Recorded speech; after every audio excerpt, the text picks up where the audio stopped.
Global Broadcasting Networks presents Military Mom Talk Radio. We know behind every strong soldier, sailor, airman, and Marine is the family supporting them. With over 200 episodes in 17 countries, over 5 seasons, with 3 million monthly listeners, we are radio strong.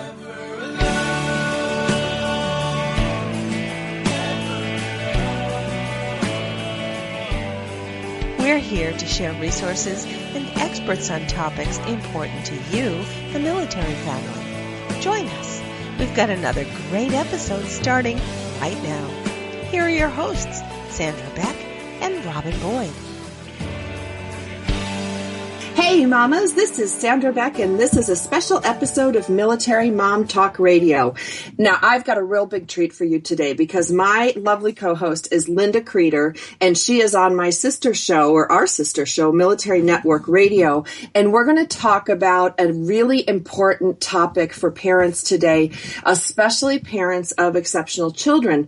There's online learning academies available to the military family, and we are going to visit today with 2 parents from Virginia Virtual Academy. Now, Linda, this is such a great opportunity, and for somebody like me who's a single mom, and I represent quite a bit of our military moms being single, you actually have moved how many times when you have 2 adult grown children now, how many times did you move? It was really an interesting time. We moved 8 times in 11 years, including overseas. And I wish that we had available to us the opportunities that technology offers today, because we didn't have this type of virtual academy that we're going to be talking about today. So a lot of moving and relocation is very familiar to our military families. And I wanted to just, as a quick aside, we're talking to Virginia Virtual Academy today, and, that has a K-8 program and a high school program. This is tuition-free online public education, meaning it doesn't cost you anything. And before you guys say, well, I don't live in Virginia, it doesn't matter to me, this school is available for everywhere you claim your residency or you're planning to retire to. And if you go, while you're listening to today's show, if you go to k12.com/grade, like I got the grade of an F, you will be able to see what programs are available in your area, because there are a bunch of states that have this. This isn't the only one, but we are going to be visiting today with Major Joe Ronzio and his wife, Dalyah Ronzio, who have a couple kids in the program, to talk about, why choose a virtual academy, why choose, it's also kind of online learning. And Linda, you're probably better at this than I am. Can you talk a little bit about online virtual learning so we kind of have a baseline for our discussion today? I'd be glad to. It's really very interesting. Public virtual schools are very similar to brick and mortar ones. And they're public with state-certified public school teachers, and the teachers must still account for the academics and the attendance just as they would at a brick-and-mortar school.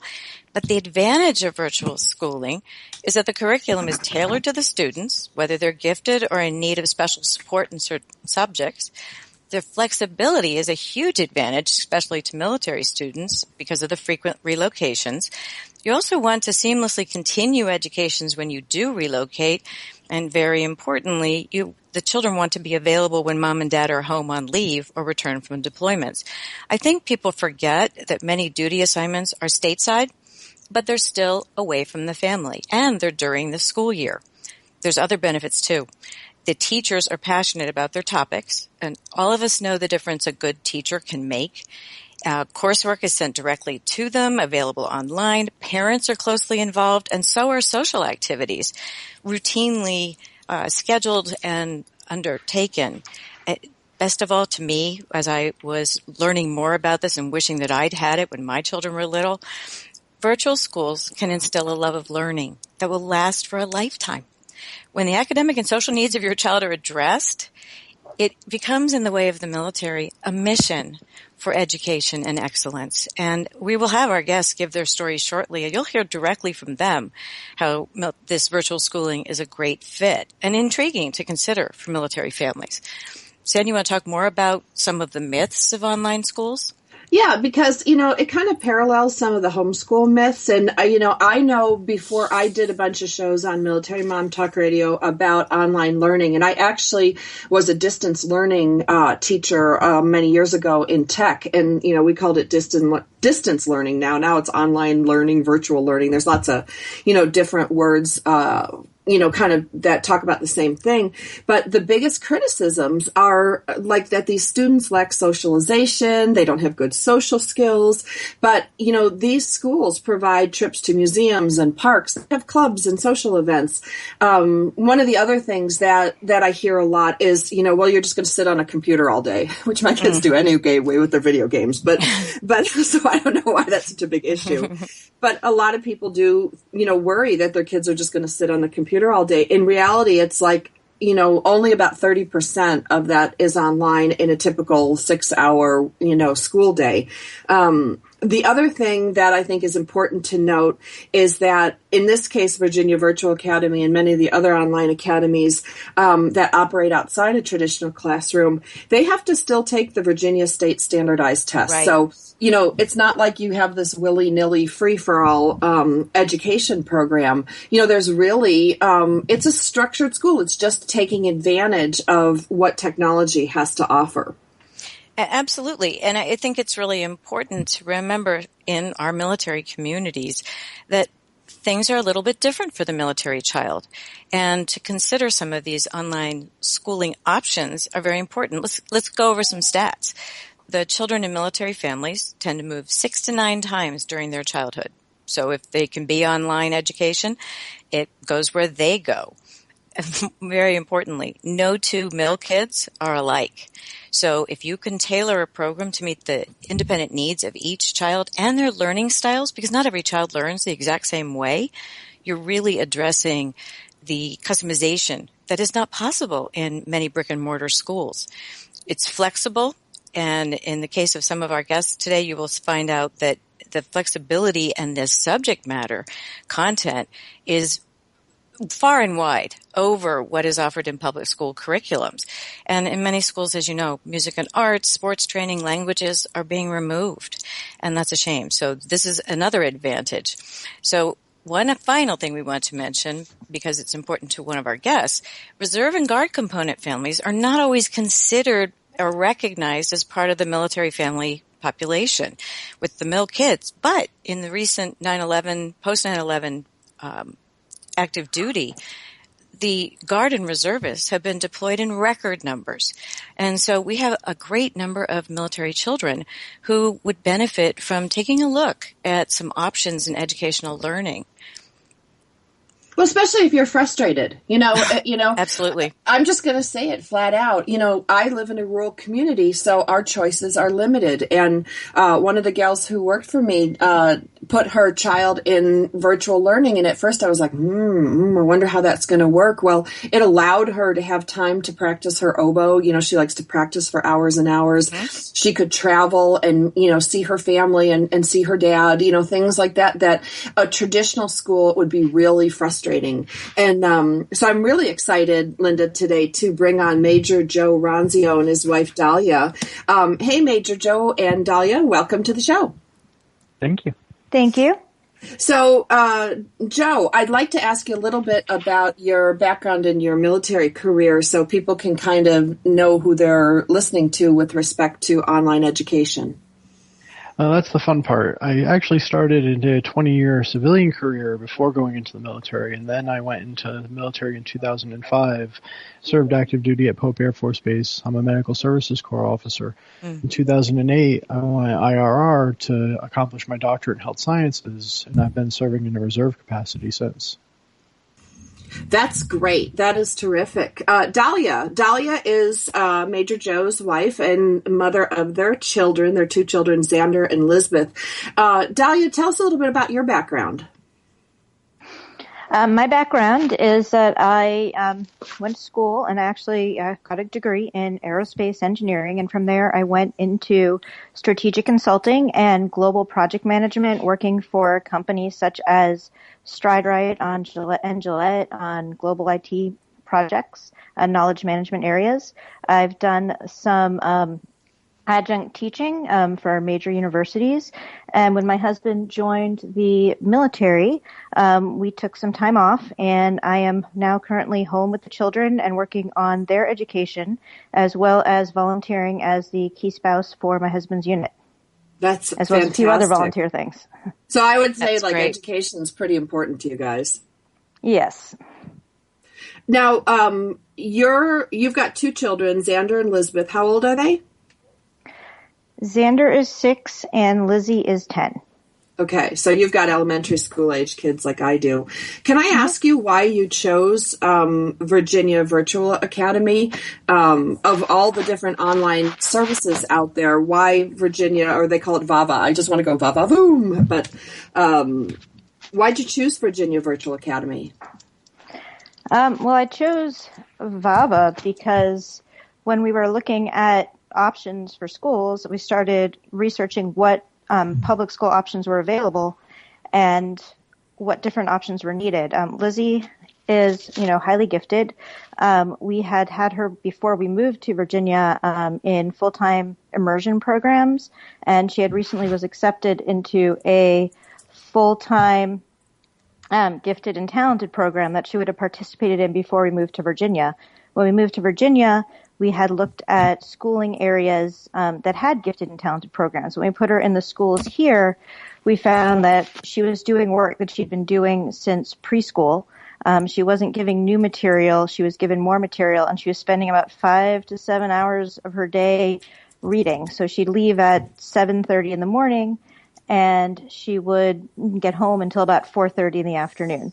And there wasn't any time to supplement. There wasn't any time to expose her to her interests, and she was basically bored. So we started looking at other options, and we just see what we had to do, and we found Vava. We applied, and it was a good fit. Sounds like it was a terrific fit. How long have they been attending? Lizzie has been attending. This will be her 3rd year. We started her in 3rd grade, so she was in Vava for 3rd, 4th, and this year will be 5th. And Xander, this is his 2nd year, and he'll be entering 1st. That is exciting. How do you feel they respond to the school and how it works? Lizzie absolutely loves it. She's going into 5th grade, but she's already, I'd say, over halfway through the 5th grade material.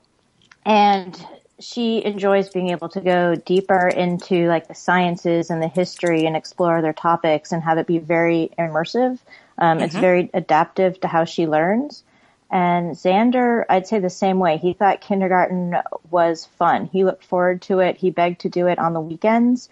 And same, we were able to tailor it to his abilities. He's actually last year in kindergarten already started on the 1st grade curriculum and is excelling. This is Sandra. I have a question for you, Joe. What did you think about virtual learning? Because you were probably raised like I was, kind of non-virtual, and, I went on the computer in 1st grade, but I didn't get online until much later in life. Were you nervous at all with this type of education for your kids?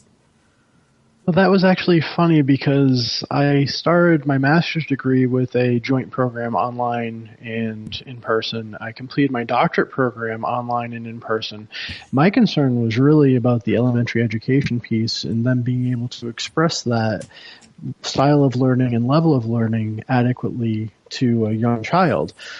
I guess we have I always say that we're not raising geniuses, we're raising evil geniuses here. So they end up adapting to the online learning format really well. They actually have to get pried off the computer. Now, sometimes they will try to sneak away and play a game here and there, but you have to watch over them, same as you do any kids in any school. Even at the master's and doctorate level, some of the students have a tendency to get distracted as well, now that I'm teaching at both of those levels. Wow. So do you do any virtual instruction on your end? I do. I have a couple of universities that I have academic appointments at that I continue. So I'm able to teach at those levels. Typically for master's and doctorate students, I've taught a couple of baccalaureate students, but those classes typically are more in-person, face-to-face. There's a new surge right now in universities moving more towards a virtual format. In fact, my alma mater, Norwich University, is actually advertising their bachelor's program now is capable in a completely online format. Well, and I would think, and I need to take us to commercial break, but I would think that attending a virtual academy as a kid would be wonderful to prepare them for higher education, especially since so much of it is being done online. I need to take us to commercial break. We're visiting today with Major Joe Ronzio, his wife Dalyah Ronzio. They have their children in Virginia Virtual Academy. If you want to know more about Virginia Virtual Academy or other academies that are available in your state. And remember, it's available wherever you claim your residency or you're planning to retire to. You can go to www.k12, that's K as in kindergarten, k12.com/grade, grade. And I always like to say like the grade, like I get an F because I can't spell. But that's k12.com/grade. When we come back from the break, we're going to dig in a little deeper into this online learning for elementary school age up to high school, because this is a really amazing opportunity for the military family. As Linda outlined, this actually solves a lot of issues that children face with military education as their parents serve. And we know when the child or the parent serves, the children serve, and as does the rest of the family. We'll be back again after the break. We've got lots more ahead. Stay with us on Military Mom Talk Radio.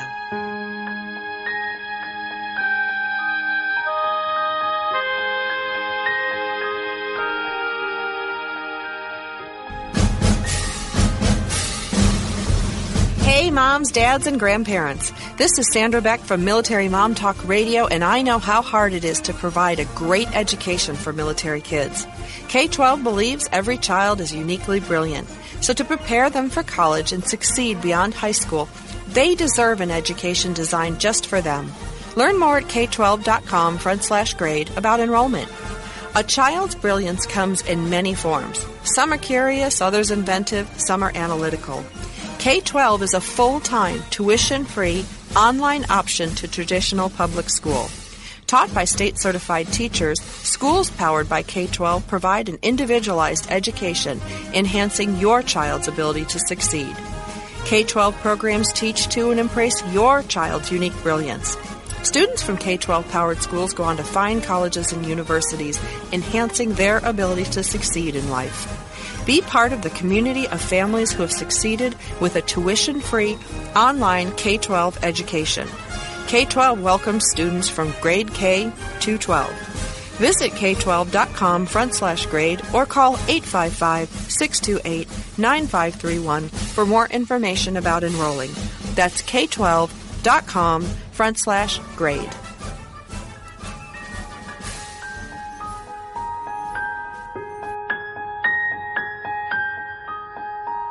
We're back with more great conversation on Military Mom Talk Radio. Hi, this is Sandra Beck, and welcome back to Military Mom Talk Radio. My lovely co-host today is Linda Kreter, and we are talking about Virginia Virtual Academy and online learning. Specifically today at the K through 8 program. The program for Virginia Virtual Academy is tuition free, which means you don't have to pay for it, online, which is online the computer, and it's public education. And if you missed the first half of today's episode, you're really going to want to check it out, because we talked a lot about the benefits of virtual learning, kind of what it is, how it works. And now we're going to get into the meat of it with Major Joe and his wife Dalyah, because they have 2 children, Xander and Lizzie, who've been attending this school. And one of the things that I think people are concerned about when you put your child in kind of a new educational format or a new school is the ability to get materials to, if you need a microscope, do you get a microscope? How do you handle textbooks and reading? And so I really want to know, Dalyah, for you, since you are taking charge of the kids' education at home, what does a typical day look like with online learning? Like, do you just get up anytime and pop on the computer, or how does that work? Well, we found we actually need to keep it just as structured as if for us, in terms of timing, as if they were in a regular school, but that structure and timing can be a little bit different. So we get up, we have breakfast, we make sure everyone's dressed, we have kind of our time for chores and playtime a little bit in the morning, and then about 8:30, 9 o'clock, we sit down and we do school. So that could be, science or math or history. On some days, if we're learning about topics, we've, gone on field trips and gone to we're in DC, so the Smithsonian, or we've gone to, a park or a science museum. So whatever topic we're learning about, we take that into consideration. So it's definitely not just sitting in front of the computer. In the afternoon, we like to eat lunch. They'll go outside, they'll play. We have a little free time and rest time. And then we tend to go back and do what I call the homework. Essay assignments, extra math or schoolwork they want to get ahead on, extra stories they want to read. So it's really incorporating the learning into the day instead of just going to school. It's not really separated.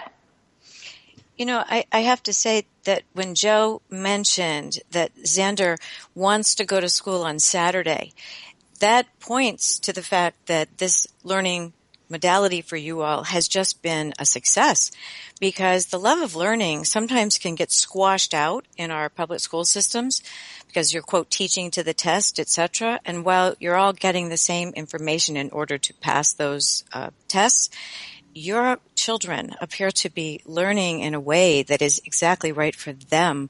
And especially when you start it so young, that love of learning and that discovery phase that is able to be nurtured through this type of schooling seems like a great advantage. Would that be accurate to say? I would say so. I mean, definitely I notice even within my two children, they both learn very differently. And so what works for Lizzie doesn't necessarily work for Xander. And so in doing this, we've been able to tailor it to what works to each of them, and they both enjoy it and they both have fun. And it's just a lifestyle instead of going to school. Fantastic opportunity. Well, and I have another question because, I always like to know what it looks like, feels like, tastes like. When you are helping your kids or you're administering this curriculum, is it hard? I mean, is it a lot of work? Like, do you have to stay up all night preparing for the next day? I mean, I get really nervous because I get up and prepare for my show the night before. So how much involvement do you have to have versus what you do have? I mean, there definitely is parent involvement. We're the learning coaches for the children. And so the younger they are, the more involved you are. And that's also in terms of the less they're able to read. So you're working with them to be able to read, to understand the concepts, to learn what's going on. So for example, for kindergarten, we learned all of the continents, all of the oceans. We learned, a major area in each continent, such as the, Amazon River or the Yangtze River in China. And we learned stories about, what is going on in each area. We study the Great Barrier Reef. And to do that, we received maps and we received globes, and there was online learning and videos, and we went out and we did, YouTube, and there are other storybooks that were provided. So each lesson, it gives you, it's guided, and they provide maybe anywhere from 2 to 5 options in each lesson that you could do with the child to be able to master the concept. If the child's interested in it, you can keep going and you can go deeper and you can find more material. But if they aren't, or if they're learning it, you can move through and master and move on. So that allows the child to both go deeper and to go faster at the same time. Do you find, Joe, I want to ask you, Dalyah talked about from her perspective. Joe, what do you, are they allowed to go? Like, my kids, I like to say, like, I chase them down rabbit holes. Like, my kid was all into the Fujita scale and tornadoes, for like 3 weeks. So we could go with that, kind of hurricane fascination, big disaster, learn the weather systems. Is there a lot of flexibility? And how do you participate in this learning process? Well, as you said, chasing down rabbit holes, my kids still do that. They actually have a lot of fun going down rabbit holes where they get an interest and they'll want to follow it up and chase it. We ended up having Lizzie explode Coke bottles with Mentos for a little bit of chemistry understanding, which it's a fun way of doing it, but it has a lot of chemistry involved. In fact, she was very disappointed when she kept adding more Mentos and it wouldn't explode again. We had to explain to her that she already released all the gas.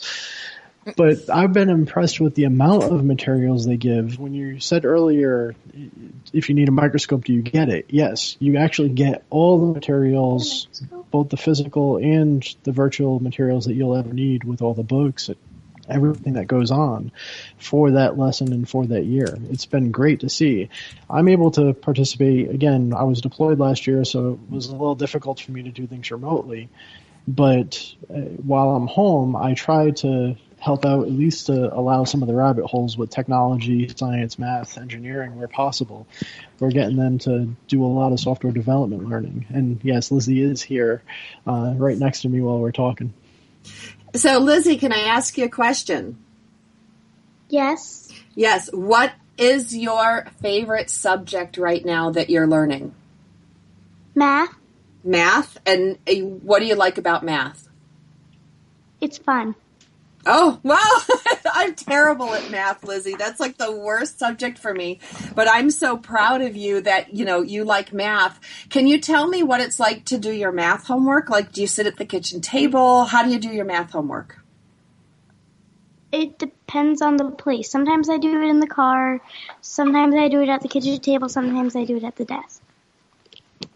So do you ever miss going to a traditional school, like if you see other kids going to school or maybe kids in your soccer program, or do you just love what you do? I never miss going to school. I never missed going to school, and I had to go to school, but I'm so glad. Can you tell me what book you're reading right now? Like for your reading, do you have a reading assignment? Currently I'm reading Anne of Green Gables, or that's what I'm reading next. Lovely. Linda, did you read Anne of Green Gables? That's one of my favorites. Absolutely. That's a wonderful one, Lizzie. It sounds to me like you really like going to school. Is that correct? Yes, I like K-12. Nice job. Nice job. That was wonderful. And Lizzie, I have a son that's your age, and he's reading Stuart Little, and he's really mad because it's written in a form of English that isn't popular today. And I'm going to tell him that you're reading Anne of Green Gables, which was probably written either at the same time or before that. And if Lizzie can do it, then Zach can do it. I want to thank you for being our guest today. Okay. Okay. All right. So we heard from Lizzie Ronzio. She is a student at the Virginia Virtual Academy. And we're talking to her dad, Major Joe Ronzio, and Dalyah, who are taking care of her education. I want to ask a little bit about Xander's education because he's much younger. Dalyah, when you had difficulty, or maybe you didn't, but I know I would, if you had difficulty with some of the material and you're not understanding it, are you just on your own, or how do you get help? Like for me, I just go in and talk to the teacher. Well, I mean, you could do that too. What I found here is that all of the teachers are very willing to help, and there's great communication, and they really get to know the students. So if I've had a question, there's a whole network of other learning coaches. There are the teachers you can go to ask. They actually have online virtual homerooms and questions and answer sections that you can go to each week and sign on and ask the questions if you have questions to ask. So there's never a lack of people to support and help and answer any questions that you have. This is Linda. Just a quick question. When you began doing this, how comfortable were you with starting it? And then how did that comfort level change as you began to become more familiar with the program? There definitely is a learning curve for getting started. There's great support with the OLS. They give you your weekly schedule. They lay out what classes you need to do. You can adjust it per child, but there definitely is a learning curve for everyone to get used to it of 1 to 3 months. And that's about, I'd say, the average from other people that I've spoken with. That's terrific. So I want to find out, I still want to know more about your day because I'm kind of, ghoulish that way. So when school is done for the day, like, do you have dinner time that ends your school day? And then what do you do about physical athletics? Like in my town, we only have soccer and baseball 2 times a year, but there's no gym class. So how do you handle physical education? A few different ways. In the winter, we've done the Wii, the Xbox, and the Wii Fit. We've gone to the Y. We've gone swimming. We've gone rock climbing. We've gone to the park. There are lots of other kids in the area that get together and they play, outside games such as, tag and soccer and softball. We go bike riding. So it's very, I would say, social in terms of the athletic and the sports part. And there definitely is the time to fit that in. We also have the time to fit in walks. Lately we've been doing a few mile poke walks and going around and hunting Pokemon while we're walking around. Boy, right. So you have that time to work it into the schedule. Oh, that you just I could see both of my kids' face light up thinking they have to be in a traditional gym class and your kids are going on poke walks. I hope they do not listen to the show because they'll never. We had my son walking around Buffalo Wild Wings last night trying to find Pokemon and they wouldn't let him in the kitchen. I'm like, get back here and sit down. But that is so much fun. Now, do you have to log everything in? Like, how do you report back to, and I know we've only got a couple minutes to break, but how do you log back, report back to the school?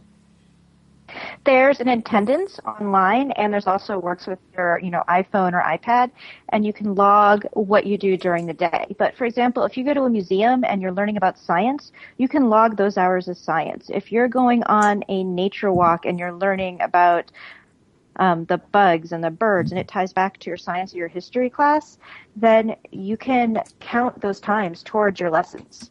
So it's a very experiential in terms of, attendance. It's not just sitting down and grinding the books. You can incorporate the time and the attendance and how you're learning into the child's learning style and how you work throughout the day. And Lizzie is in 5th grade. I am so excited. I love when kids are on. It just makes my day so great. And so much of our focus here at Military Mom Talk Radio and Linda's show, Military Network Radio, is for the military family and for our military kids. I want to thank you guys today for being our guests. We have Major Joe Ronzio, Dalyah Ronzio, and our special guest star, 5th grader Lizzie Ramsey, for coming on and talking so openly and sharing your personal details on what this is like, because I think people have a very different view of online learning, and you guys showed us beautifully how this can work for the military family. So for those of you listening today that want to know more, go to www.k12, K as in kindergarten, k12.com/grade.